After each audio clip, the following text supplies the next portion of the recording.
Hi guys, welcome to the channel. In today's video, I'm going to show you how you can add black screen in CapCut. So the first step you simply need to do is to open CapCut application.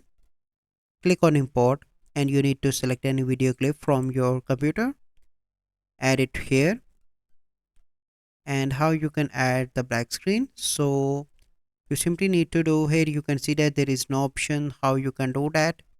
So let's suppose I make a freeze frame here, and here you can see that if I move it is not possible.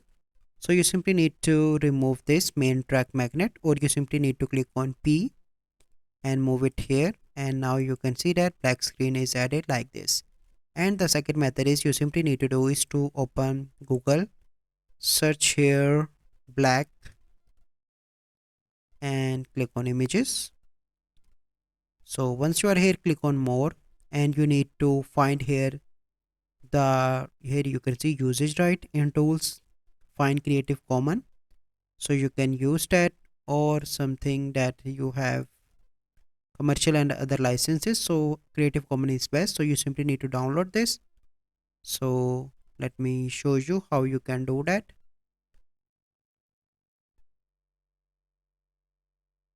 Click on tools, click on Creative Common license and click here, and you need to download in your PC. Go back, open CapCut, click on import, click on download, select that and paste it here, and you need to drag like this. So here you can see that black screen is added. So this is the process how you can add black screen in CapCut. So I hope you find this video helpful. If you find this video helpful, must like this video, subscribe to our YouTube channel for future videos. We'll see you in the next video. Thank you. Have a good day.